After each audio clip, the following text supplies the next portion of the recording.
Kita beralih ke cerita lainnya yang juga ramai diperbincangkan di media sosial. Dunia akademik internasional digemparkan oleh dugaan skandal pemalsuan riset terorganisir yang melibatkan oknum peneliti asal Indonesia dalam forum bergengsi International Symposium on Pneumococci and Pneumococcal Disease 2026 di Copenhagen, Denmark pada Mei 2026 ini.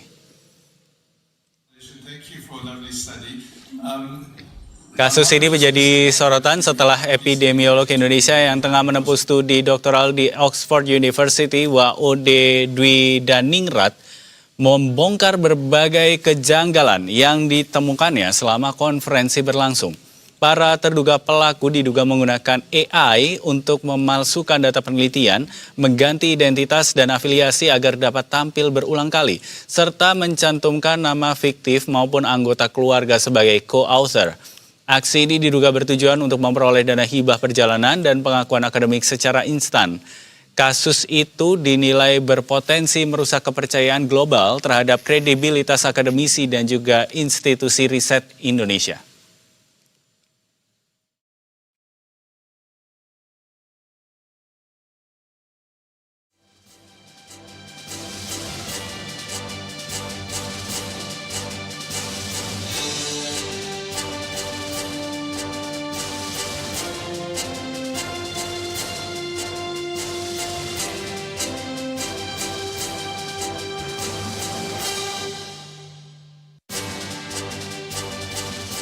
Dan untuk mendalami kasus riset palsu ini telah bergabung bersama kami Ferdiansyah, anggota Komisi 10 DPR dari fraksi Golkar. Selamat sore Pak Ferdiansyah. Selamat sore Mas Dev dan selamat sore pemirsa daripada Berita Satu sore ini. Baik, terima kasih Pak Ferdiansyah. Waalaikumsalam warahmatullahi wabarakatuh. Terima kasih sudah bergabung bersama kami di Berita Satu Sore untuk kali ini. Kalau sejauh ini dari pihak DPR, apa yang kemudian menjadi laporan atau yang sudah dilaporkan ke DPR ataupun cerita yang Anda dapatkan terkait kasus ini? Ya, yang pertama memang relatif kami baru terima dari berbagai informasi yang memang belum utuh ya. Tapi memang ada yang perlu kita waspadai bahwa mengapa fenomena ini bisa terjadi.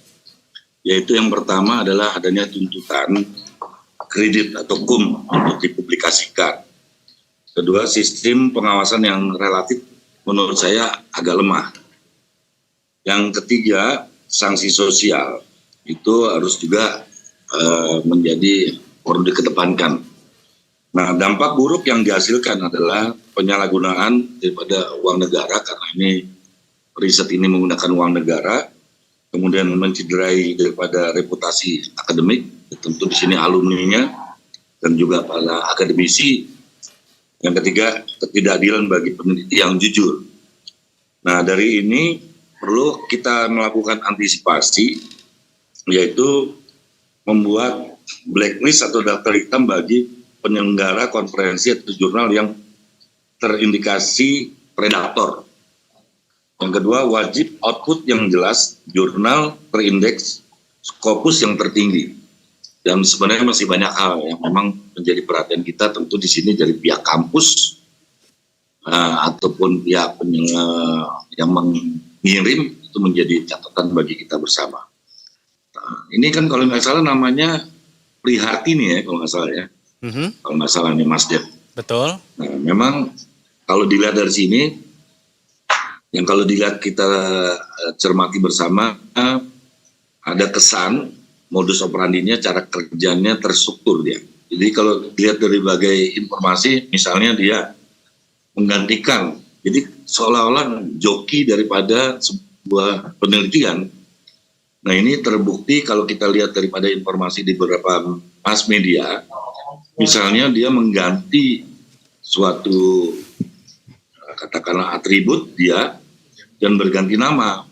Dan namanya itu kalau tidak salah catatan kami itu ada namanya berubah nama lah punya di situ. Nah, sehingga ini yang perlu diwaspadai untuk yang akan datang. Jadi contohnya misalnya kan ketika saudara Prihartini ini, jadi saya juga nanti akan mengklarifikasi kepada pihak ITB, di situ adalah di Bandung, dan juga kepada Kemendikbudristek bahwa kok bisa terjadi ini, kan adanya pelaksanaan yang dilakukan di Copenhagen, Denmark pada tanggal 17 sampai 21 Mei 2026 yang lalu. Dan ini ada dua lembaga, yaitu ITB dan lembaga LPDP, untuk juga menyampaikan hal ini. Mungkin di sini yang bersangkutan mengajukan biaya riset ke LPDP. Nah, ini yang juga bagian suatu pengawasan yang harus kita kedepankan, sehingga kok bisa lolos hal-hal seperti ini.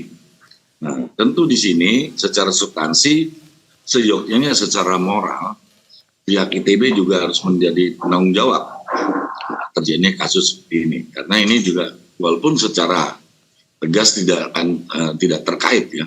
Karena ini penelitian satu hal, dia sebagai bukan kaitannya alumni, baik, tapi juga kaitannya dengan penelitian dia. Nah, oleh karena itu menjadi hal yang perlu kita kedepankan adalah menjadi keberanian bagi institusi pendidikan, utamanya perguruan tinggi, untuk memberikan sanksi apabila ditemukan alumni atau ditemukan dosen ataupun ditemukan peneliti yang melakukan hal-hal seperti ini.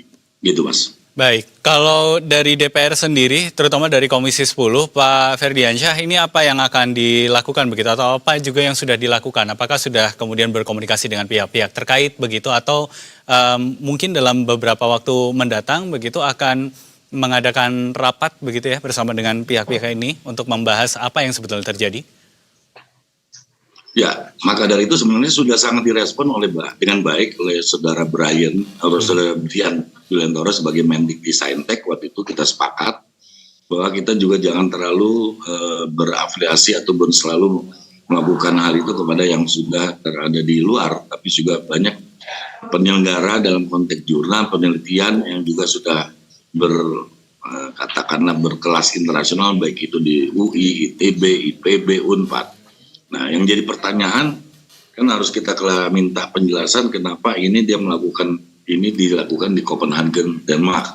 Tujuannya apa dan rangka apa? Tapi secara umum itu kan biasanya dalam rangka juga mendapatkan tuntutan angka kredit atau KUM dalam konteks untuk mempublikasikan jurnal-jurnalnya ataupun penelitian-penelitiannya untuk bisa mendapatkan angka kredit. Nah, oleh karena itu menjadi penting tadi yang saya sampaikan adalah sistem pengawasan yang memang harus diperketat.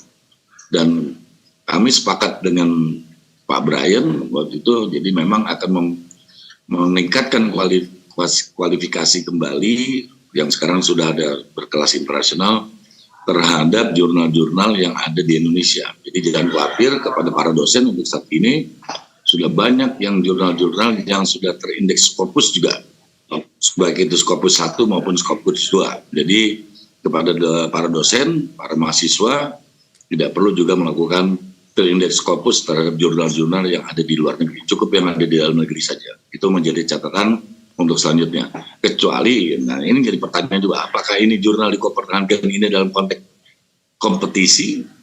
Apakah memang ini dia hanya sekedar mendapatkan angka kredit untuk mendapatkan dia sebuah KUM untuk memenuhi kewajiban dia, baik dia sebagai dosen maupun dia sebagai mahasiswa. Itu yang kita perlu klarifikasi, dan juga pengirimannya menggunakan institusi ITBK dan pembiayaannya apakah menggunakan dana daripada LPDP.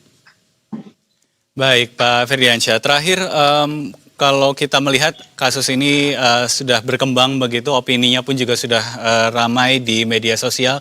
Tapi menurut Anda sebetulnya siapa yang jadinya paling dirugikan karena adanya kasus yang secara sederhana bisa kita bilang riset palsu ini? Ya, yang pasti ya para peneliti yang jujur-jujur lah. Dan penyelenggara pendidikan yang juga jujur. Dan tentu di sini yang sangat dirugikan adalah ya, kalau ini berlangsung terus dan menjadi sebuah turbulensi ataupun menjadi snowball, tentu adalah dunia pendidikan di Indonesia memang dianggap melakukan hal-hal yang kecurangan yang seharusnya tidak perlu dilakukan oleh para peneliti-peneliti yang ada di dunia maupun yang ada di Indonesia. Baik, kalau begitu tentu kita harapkan ini bisa segera terungkap begitu dengan sejelas-jelasnya sehingga bisa jadi terang. Tapi dalam yang jelas dalam waktu dekat ketika ada kesempatan kami rapat kerja dengan Saudara Menteri Pendidikan Dasar, Saudara Menteri Pendidikan Tinggi Saintek, kami juga akan melakukan klarifikasi dan supaya untuk ditelusuri lebih lanjut dalam konteks hal seperti ini, dan tentu juga minta klarifikasi kepada ITB dan LPDP. Baik, kalau begitu Itu tentu yang menjadi catatan Komisi 10. Betul, tentu kita akan tunggu juga, kita akan nantikan agenda itu dan kita akan lihat seperti apa jawaban-jawaban yang kita dapatkan dari pihak-pihak terkait. Pak Ferdiansyah, anggota Komisi 10 DPR dari fraksi Insya Golkar. Allah, dalam waktu dekat ini Mas Dev. Baik, kita akan tunggu momen itu, mudah-mudahan di minggu depan juga bisa dilaksanakan. Terima kasih banyak Pak Ferdiansyah sudah bergabung bersama kami di Berita Sama-sama. Satu Sore untuk hari ini. Selamat kembali beraktivitas Bapak.